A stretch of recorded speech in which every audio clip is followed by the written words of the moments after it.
నారా లోకేష్ ఢిల్లీ పర్యటన జరుగుతూ ఉంది. చూస్తే దానికి అంత పెద్ద ప్రశ్న అడగట్లేదు, చిన్న విషయం చూద్దాం.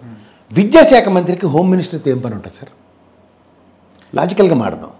ఈయన విద్యాశాఖ మంత్రి కదా, హోమ్ మంత్రితో ఏం పని? కొన్ని గతంలో చూడండి సజ్జల గారిని సకల శాఖ మంత్రి అనేవారు.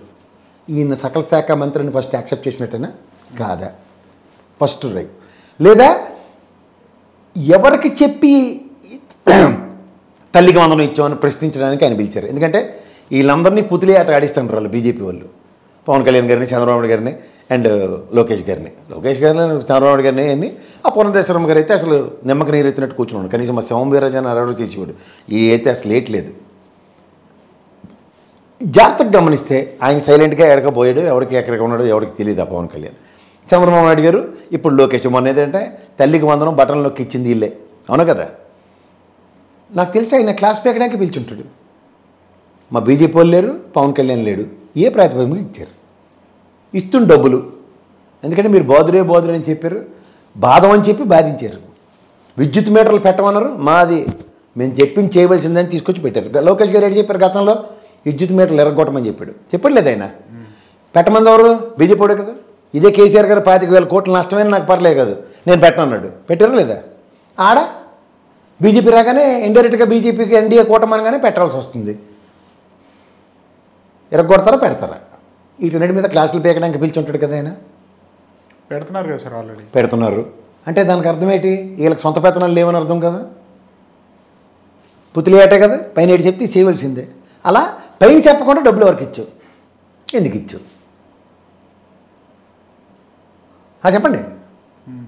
తల్లికి వందనం పవన్ కళ్యాణ్ గారు లేరు, పురంధేశ్వరమ్మ లేరు. వీళ్ళిద్దరే కదా తండ్రి కొడుకులు ఇద్దరే కదా చేసిండ్రు. ఒకరు ముఖ్యమంత్రి గారు, ఒకరు విద్యాశాఖ మంత్రి గారు. మీ ఇద్దరు చేయడానికంటే మధ్యలో మేమేంటి? క్లాస్ పీకడానికే కదా. లేకపోతే విద్యాశాఖ మంత్రికి హోమ్ మినిస్టర్తో ఏం పని? ఇప్పుడు మా అంతమ్మ గారిని తీసుకెళ్ళి ఇంగ్లీష్లో గట్టి మాడలేదు, నేను మాడతానని చెప్పి తీసుకెళ్తే తోడు నీడ సినిమా అది వేరు. ఇదేంటిది? హోమ్ మినిస్టర్ గారు వెళ్ళకుండా విద్యాశాఖ మంత్రి ఒక్కడే ఎందుకు వెళ్ళాడు? ఇప్పుడు రూలింగ్ పార్టీలో చంద్రబాబు నాయుడు గారి తర్వాత ఆయనే కదా సార్. అన్నీ మీ ఇష్టమేనేటి వాళ్ళు అనుకోవాలి కదా. మళ్ళీ అయితే మన మహానాడులో వర్కింగ్ ప్రెసిడెంట్ అనౌన్స్ చేశారా లేదా? చేయలేదు. మరి ఇలాంటివన్నీ కలిపి మాట్లాడితే అక్కడి నుంచి డైరెక్షన్స్ లేవని అర్థం కదా. కానీ మీరు ఎక్కడైనా సరే హోంమంత్రి గారిని ఏ స్టేట్ విద్యాశాఖ మంత్రి అని కలిసిన ఉదంతో చెప్పండి ఒకటి. నేను అట్లా చూడలేదు కానీ సార్, బట్ నేను అనేది ఏంటంటే ఆయన తెలంగాణ కూడా రేటు ఆంధ్రప్రదేశ్ కదా.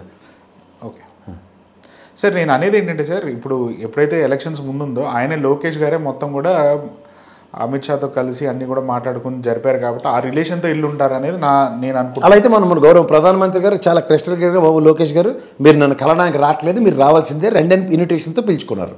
అలా అమిత్ షా గారి దగ్గర నుంచి ఏమైనా డెలిబరేషన్ విన్నారా? మీరు అంటారేంటి? అవునా కాదు చెప్పండి. అవునవును. ఏంటి అవును? మేమైతే ఎక్కడ చూడలేదు కదా. అన్నప్పుడు తగుదునమ్మా అని ఎందుకు వెళ్ళారు? అంటే ఖచ్చితంగా వాళ్ళిద్దరు లేని టైంలో మీరు ఈ పథకం ఎలా? అప్పుడు పురంధేశ్వరమ్మ గారిని కూడా వదిలేదు, ఎందుకంటే మేనిఫెస్టో మాకు సంబంధం నేను ముట్టుకోనని చెప్పారు కాబట్టి. మరి పవన్ కళ్యాణ్ గారు అవును కదా, ఒక ప్రోత్తర కార్యక్రమమే కదా సార్. ఉదాహరణకి పెన్షన్ ఇవ్వడం, నెక్స్ట్ ఆ రోజు వాళ్ళ సమక్షంలోనే జరిగింది. నెక్స్ట్ ఇది as soon as the stepped in to the governance second పథకం ఇంప్లిమెంట్ చేస్తున్నట్టే కదా. అవును. ఇక్కడ ఫ్రీ గ్యాస్ది 3 సిలిండర్ అనేది ఒక సిలిండర్కి కన్ఫైన్ అయింది. దాంట్లో కూడా ఇఫ్స్ అండ్ బట్స్ ఉన్నాయి. ఈ ఇయర్ ఇంకా దిక్కే లేదు. ఈ వెయిట్ చేయాలో చూద్దాం సరే.